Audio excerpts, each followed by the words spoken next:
Joining us today is Regional Chair Karen Redman, Acting Medical Officer of Health Dr. Shuli Wong, and Regional Waterloo CAO Mike Murray. Mike is also Chair of the Regional Pandemic Control Group. Chair Redman will open with a brief statement.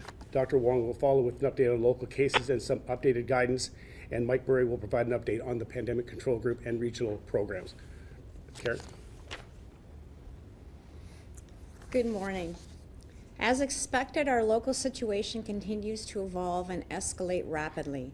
In a moment, Dr. Wong will give an update on this, but first I want to share two messages. First, Regional Council will be holding a virtual committee meeting tomorrow morning at around 10 a.m. We will be dealing with a number of items. That is so we continue to with normal regional operations. My second message is to all citizens of Waterloo Region, parents, young people, elected officials, business owners, and community leaders. We are facing an unprecedented health challenge in this community, and not a single one of us is unaffected. Dr. Wong's recommendations must be heeded. They are not mere suggestions. How we collectively respond will directly impact the toll COVID-19 takes on Waterloo Region. Many citizens will get sick, and our healthcare system will be strained, but you can make a difference. Self-isolation for those who have traveled, who are feeling unwell, or who tested positive is a must. Physical distancing is for everyone else, and that is a must. This means no play dates, no street hockey, no dinner with friends, no family birthday parties, and for many of us, it means no work. I know this is hard. I know many of you will be inconvenienced and anxious. Kids will miss their friends. There will be financial hardships. However, these steps are necessary to ensure that we slow the spread of COVID-19, that we protect our people in Waterloo Region. This is my call to action to everyone who hears this message. Please help us get the word out. Tell your friends, family, and neighbors. Post on your social media accounts. Find ways to get the word out. Stay home. Stay informed, and stay safe. To come together, we must stay apart right now. Thank you for helping us fight this crisis together. Now, Dr. Wong. Good morning, all, and thank you for joining us. Today's update will cover several important topics, including updated case numbers, an update on our new process for reporting on case numbers, new and important measures I'm recommending to help slow the spread of COVID-19 in our region, and a reminder on how we can all make a difference and continue to protect our community. Case updates. Since our last briefing on Friday, we have had 18 new cases in the region of Waterloo. In total, we have 32 cases in Waterloo Region. Of the 32, 17 are confirmed positive and 15 are what are called presumptive cases.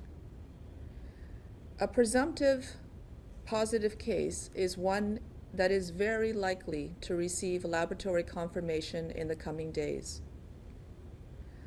Our lab system partners continue to refine testing for COVID-19, which is why we are now receiving presumptive positive cases.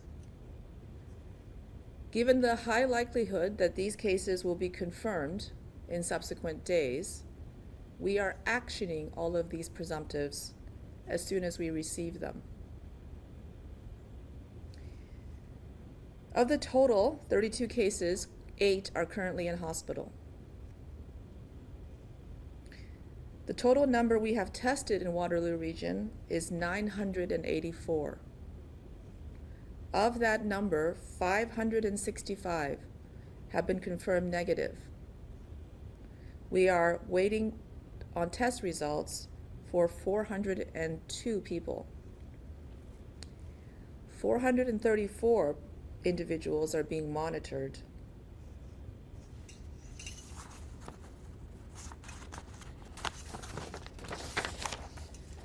As you can see, we're starting to see the expected rise that other areas in Canada and Ontario have begun to experience. We were anticipating this, and that is why we have put in place measures and recommendations such as social distancing.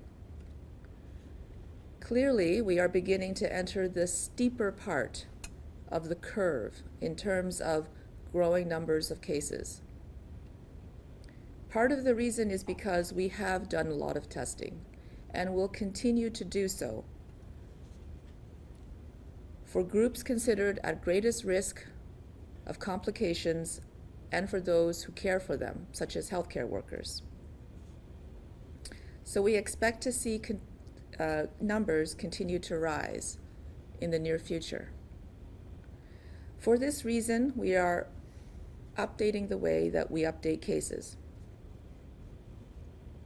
Currently, we update case information on our website every morning at 10:30 a.m. As cases continue to rise, it will become increasingly challenging to provide accurate numbers on a daily basis.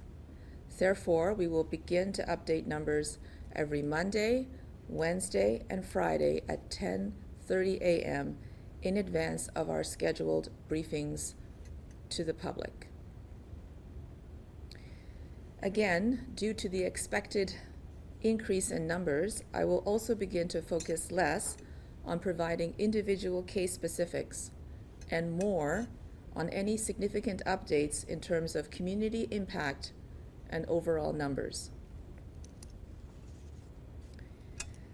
We have received laboratory confirmation that a Region of Waterloo paramedic has tested presumptive positive for COVID-19.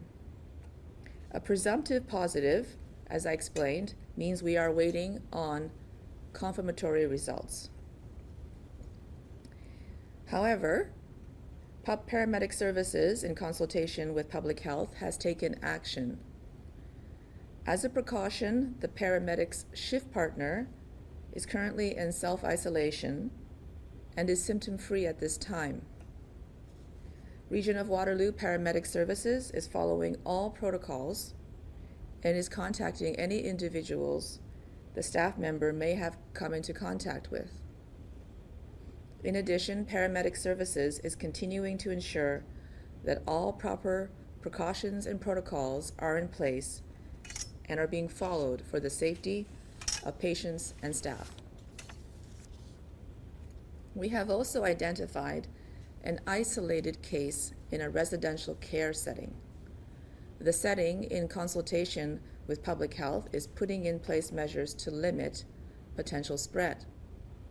They are also informing other residents and staff.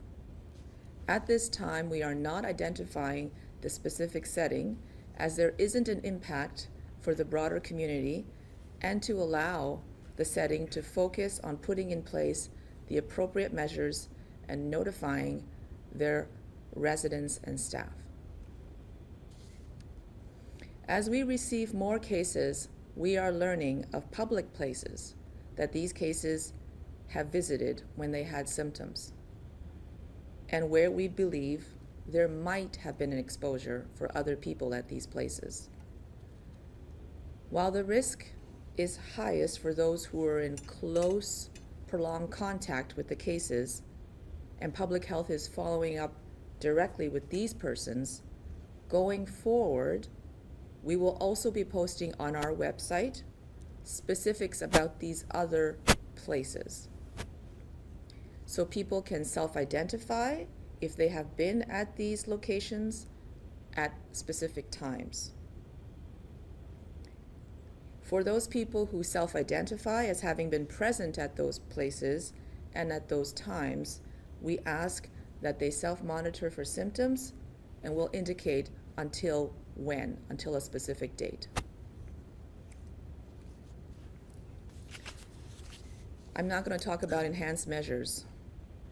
I would like to thank the individuals, families, and organizations and businesses who have listened to the request to practice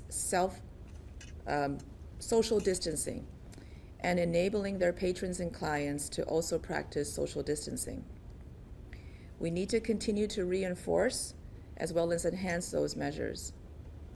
Effective immediately, in addition to all the other settings I have previously recommended closure of, I am recommending the closure of what we call personal service settings or personal service businesses. These include, but are not limited to, barbershops, hair and nail salons, tattoo and piercing services, tanning salons, and all aesthetic services, whether they're public or home-based. In addition, I am recommending the closure of gyms and fitness facilities, as well as all event venues, such as banquet halls and conference centers. I am also requesting that real estate companies avoid holding open houses and move to methods such as virtual open houses. I understand that all these measures that I have recommended will have significant impacts to people's lives. I want to thank people for continuing to do their part in helping our community reduce the spread of COVID-19. We continue to receive questions related to specific settings and instances, so I would like to take this opportunity to provide some relevant answers today on one in particular. Long-term care homes. We have received questions about whether visitors can temporarily take residents out of long-term care homes to spend time in other people's homes and or to visit with friends and families, since visitors to long-term care homes have been seriously restricted. This is an understandable question, however, the answer simply is no. This would defeat the purpose of the strict measures that have been implemented to actively screen and limit incoming visitors into long-term care homes. So I am strongly recommending that long-term care homes do not permit residents to leave unless it's for critical health reasons. That's it for my remarks, and I'll now pass it to Mike Murray.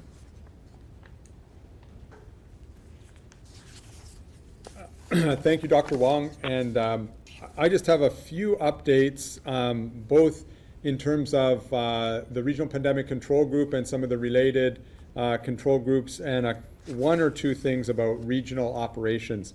So the biggest update has to do with the Community Supports Control Group.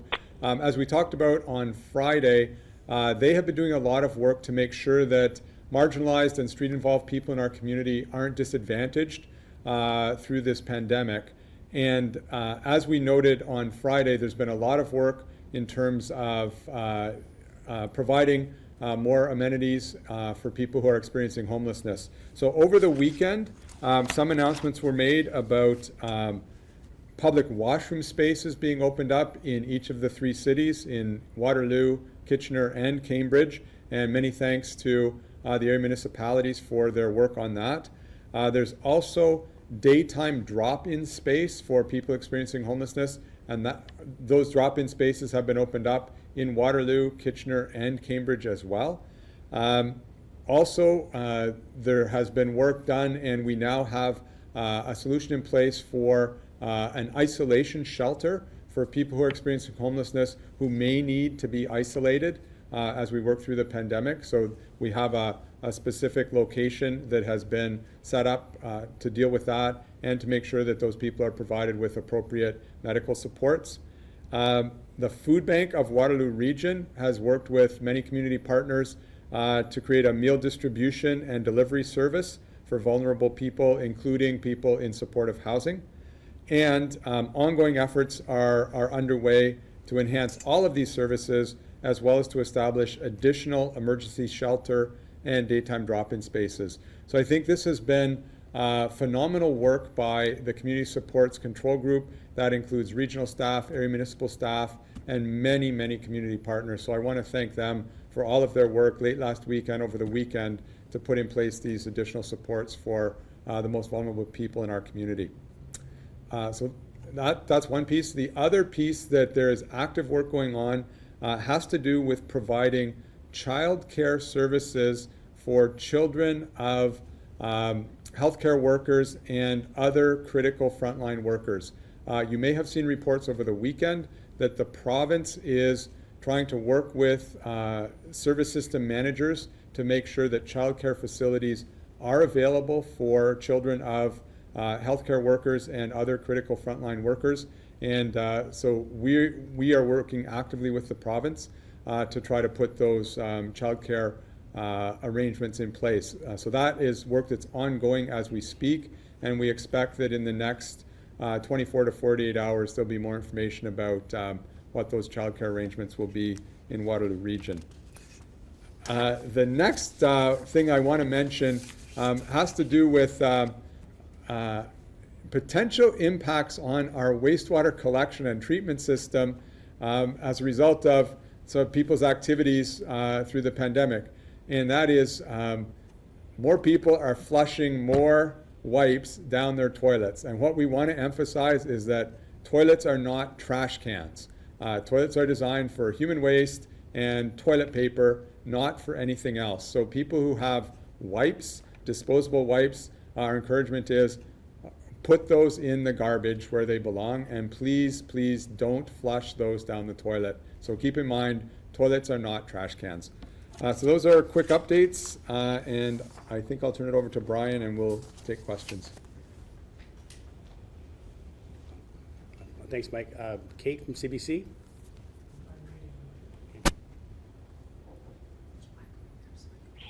Of the residential setting, but is it a long-term care facility? Is it a seniors home? It's not a setting in which there are impacts to the broader community. If we were to have an outbreak, I would identify it. Okay. And we've received a couple of emails from people who are concerned, like they're at home and they have family members who continue to go to work, and maybe it's their husband works in sales with one of them, somebody else, their daughter's a grocery store clerk, and they're worried about protecting themselves at home, and they'd like to see everything shut down. What do you say to those people who are sort of supporting people who are still out there working? Well, actually the best way to support the people that still have to go to work is for everyone else who doesn't have to stay at home or to limit themselves going out to do things unless it's important and necessary. So yes, it's important that we as a community do whatever we can to practice social isolation and if possible work from home. So I would just encourage people to continue to follow that principle. I don't know if that answers your question, Kate, or if you meant something else. I think they were the emails that we get in are people that are just saying like shut everything down, and they're kind of wondering why that's not happening, why the grocery stores are still open, why people can go to Walmart or Canadian Tire and stuff like that, or even car dealerships. Yeah. Well, right now, a lot of these places have very few people going in and out. And we also have to maintain certain services, such as grocery stores, or else people won't be able to get groceries. So it's important for me to ensure that certain settings that have a greater propensity to have crowding, or for which it's pretty unlikely that they'll be able to offer services while still enabling their patrons to practice social distancing, it's important that those be closed. But for other settings that where right now there isn't a lot of people there anyways, it's important to maintain some of those. If somebody needs to go to the hardware store because they have something in their house that is broken and they no longer have electricity or something, they need to be able to access certain supplies. So we have to maintain that balance between trying to create as much social distancing as we can while not causing unintended, even worse consequences because we shut everything down. I hope that helps. Yeah, it does. The other question that I have is we received questions from people who were saying, who do I call to report people who aren't maintaining, social isolation when I know that they've come back from somewhere? And I don't think anything is set up for that, but what do we say to people who want to report on their neighbors? I asked. We are not able to respond to those individual types of requests. Really, we're asking people to do the right thing and to encourage their friends and families to do the right thing. And if we see situations, though, of public gatherings that contravene the provincial order, or that we feel as a public health agency are putting others at significant risk, when we become aware of those, we will follow up. But just individual cases, no, we're asking people in that case to just please do the right thing.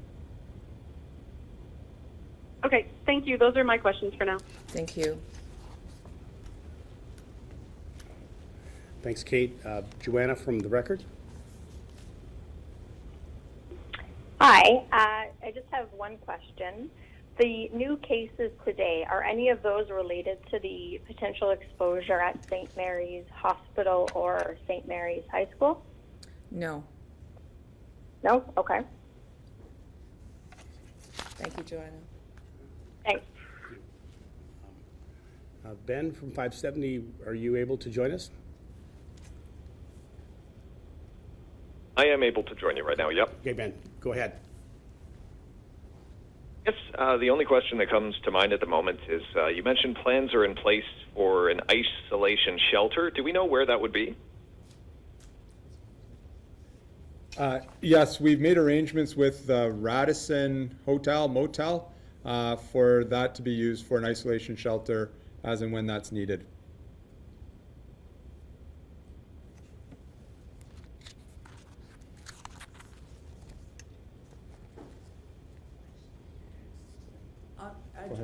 Hi, Joanna. I just wanted to add to my statement.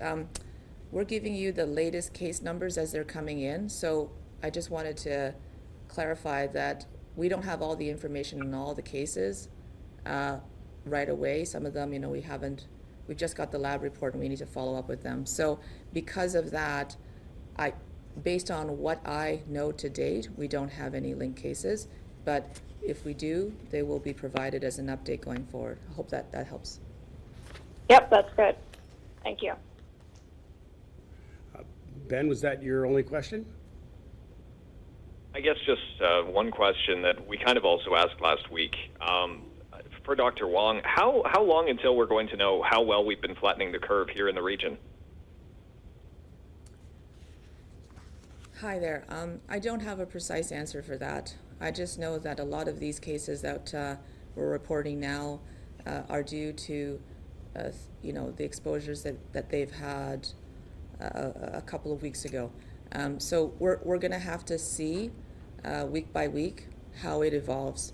But for sure, regardless, everything we do now and today will have a direct impact on the future. And so I think that's kind of what I'm hoping people will understand and continue to help us reinforce. All right, thank you. I don't have any further questions. Okay, thank you. Thanks, Ben. Kevin from Global. Hi. I noticed that the first case is now back in hospital. Could you give us an update on her status? Hi, Kevin. Yes. At this point, I understand her status is stable. So how long would it take someone to sort of generally clear of infection in this disease? Because she's had it for quite a while now. Yeah, so that's a good question.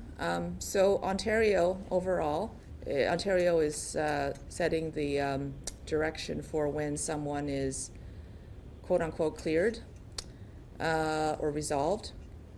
Right now, for confirmed cases, what is required is that they no longer have symptoms, A, and B, they have 2 tests that no longer show the presence of the virus, and these 2 tests have to be at least 24 hours apart. So those are the requirements at this point in time set out by the province about when someone can be considered resolved.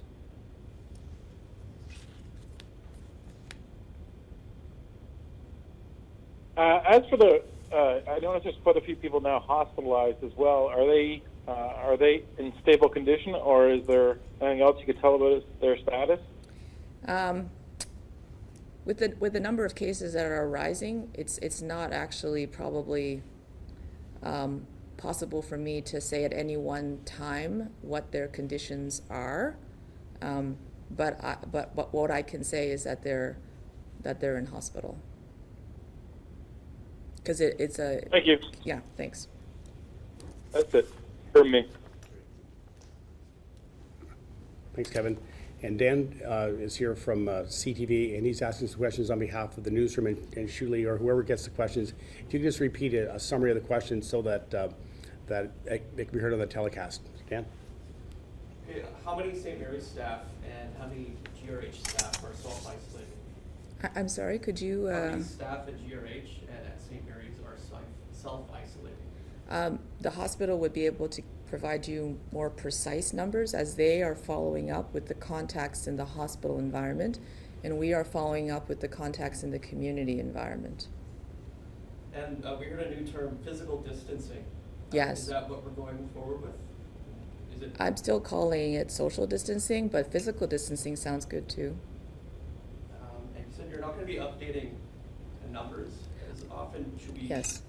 Should we go to the provincial website for those details? The provincial website is, it's also challenging for them to keep the numbers. They're not going to have more information about our local cases than what we have. So as maybe you've been noticing, the provincial website has more and more pending columns because they don't have some of that information. And for us, what's important is that we be able to provide accurate information, and we have the best knowledge about the local situation. So that's why, in order to ensure the quality of the numbers, we're doing it now only Mondays, Wednesdays, and Fridays. And one more, of the nine new cases, how many were already in hospital? We have 18 new cases, and I don't know. I'm not sure. We have 18 new cases, and we have currently 8 people in hospital. Okay. That's it. Okay, thanks. Thank you again for the media outlets that have participated in today's briefing, and this will conclude today's briefing. Thank you.